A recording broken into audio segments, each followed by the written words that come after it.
नमस्कार, आप सभी का स्वागत है। आज इस वीडियो के द्वारा मैं स्वीटी अग्रवाल जी जो भिलाई की रहने वाली हैं, उन्होंने अपनी डेट ऑफ बर्थ भेजकर प्रश्न किया है कि उनका दाम्पत्य जीवन कैसा रहेगा, आर्थिक स्थिति कैसी रहेगी और अगर वो टीचिंग करती हैं तो उसके में कैसा रहेगा, पूछा है। उनके द्वारा बताए गए समय के अनुसार तुला लगन की उनकी कुंडली बनती है जो आपके सामने है। ग्रह स्थिति इस प्रकार है कि लगन में मंगल केतु हैं, दूसरे भाव में सूर्य बुध शुक्र शनि चंद्रमा हैं, चतुर्थ भाव में गुरु हैं और सप्तम भाव में राहु हैं। इस प्रकार आपकी कुंडली की ये स्थिति है। देखिए, आपका जन्म तुला लगन में हुआ है और ज्येष्ठा नक्षत्र के तीसरे चरण में आपका जन्म है, जो मूल नक्षत्र का है। और यदि आपने बचपन में मूल की शांति आपकी नहीं हुई हो तो उसे करा लें, तो जो आपके दाम्पत्य जीवन में कुछ परेशानी आ रही हैं, विघ्न आ रहे हैं, वे दूर होंगे। आपकी कुंडली में कालसर्प योग भी है, राहु और केतु के बीच सारे ग्रह हैं।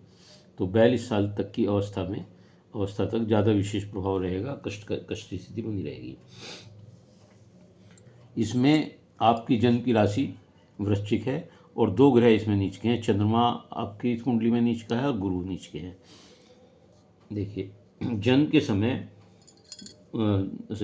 वर्तमान में महादशा में सूर्य की महादशा आपको चल रही है, जो 22/11/26 तक रहेगी तथा उसके बाद चंद्रमा की महादशा शुरू होगी।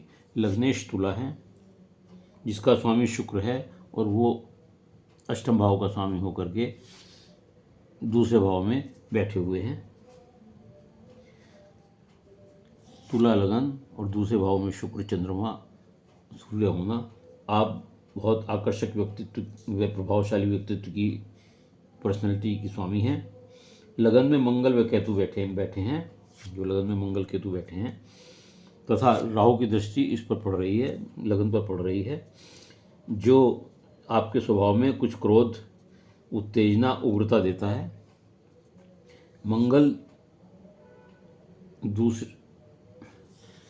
जो है, जो यहाँ बैठा हुआ है, ये आपको मंगल योग बनाता है और मंगल की पूर्ण दृष्टि, सातवीं दृष्टि पति स्थान पर है। पति स्थान में पहले से राहु बैठा हुआ है, मंगल केतु की भी दृष्टि इस पर पड़ रही है। तो मंगल दूसरे और सातवें भाव का स्वामी होकर के लगन में बैठा हुआ है और केतु के साथ बैठा हुआ है। ये सातवां भाव भी मारक भाव होता है और दूसरा भाव भी मारक होता है। इसमें केतु के साथ ये बैठ गया है और मंगली बनाता है, जो विवाह में विलंब देता है, देरी कराता है। साथ में केतु के प्रभाव से और राहु की दृष्टि से ये अच्छा प्रभाव नहीं देता है। दाम्पत्य जीवन में कुछ परेशानियां व सुखद अनुभूति नहीं देता है। कुछ ना कुछ व्यवधान या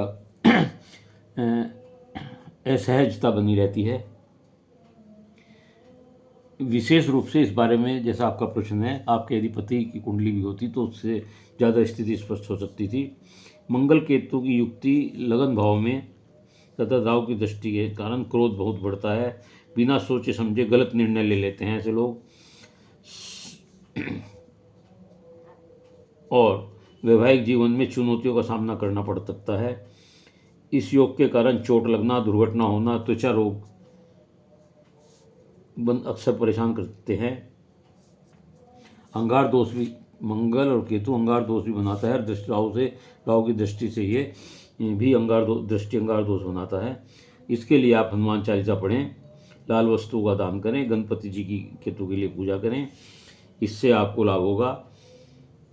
आपका पहला प्रश्न वैवाहिक जीवन के लिए था, जिसके बारे में मैंने आपको उत्तर दे दिया है। इसके लिए उपाय ये है कि आप एक तो थोड़ा क्रोध पर नियंत्रण करें और सोच समझकर नियंत्रित भाषा में निर्णय लें और बात करें। हनुमान चालीसा का पाठ करें और गणपति जी की पूजा करें तो, और कुत्ते को रोटी दें। तो अगर ये कार्य करेंगे तो आपके दाम्पत्य जीवन में मधुरता के और अग्रसर होगा, या वह दाम्पत्य जीवन सुखद जैसा आप चाहते हैं उस ओर अग्रसर होगा। दूसरे भाव में दूसरा सवाल आपका आर्थिक स्थिति का है। कुंडली के दूसरे भाव में शुक्र बुध जो बैठे हुए हैं, शुक्र बुध ये लक्ष्मी नारायण योग बनाते हैं और जिससे ये धनवान योग होता है, मकान वाहन सुख संपत्ति वैभवशाली जीवन होता है और शुभ योग होता है। चंद्रमा के साथ भी शुभ योग बनाता है, सूर्य के साथ बुधादित्य योग ये भी बड़ा अच्छा योग होता है। आर्थिक स्थिति का जो आपका प्रश्न है, मैं समझता हूँ कि आपकी आर्थिक स्थिति अच्छी रहेगी।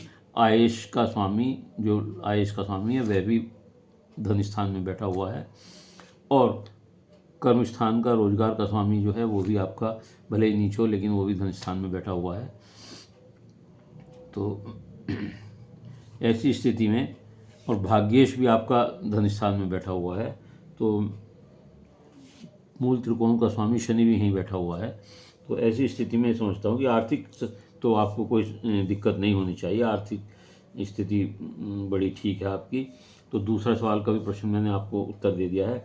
अब आपने टीचिंग के बारे में पूछा है, तो देखिए गुरु चौथे भाव में नीच के हैं, वो बैठ करके सप्तम दृष्टि से जहाँ कर्क राशि है वहाँ उनकी दृष्टि कुछ होती है और अच्छी होती है।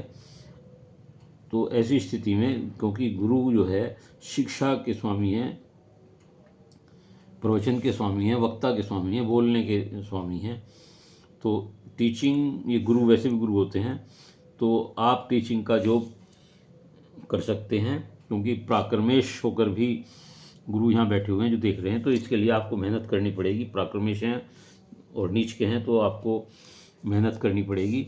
छठे भाव में भी इनका संबंध है तो टीचिंग का ही स्थिति बनती है, वो निश्चित तौर से आपको इसमें सफलता मिल सकती है। लेकिन इसके लिए क्योंकि गुरु नीच के भी हैं तो आपको गुरुवार का व्रत कर सकती हैं अथवा विष्णु भगवान की पूजा करें या केले के वृक्ष पर दीपक जलाएं और जल दें बृहस्पति के दिन। यदि आप ऐसे करेंगे तो आपके टीचिंग में जो व्यवधान हो सकते हैं वो नहीं होंगे और आपका काम सुचारू रूप से चलेगा।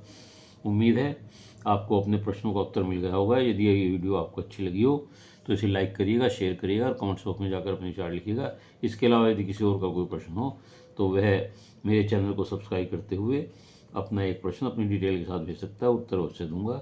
उत्तर के लिए धैर्य से इंतजार करने की प्रार्थना है आपसे। धन्यवाद।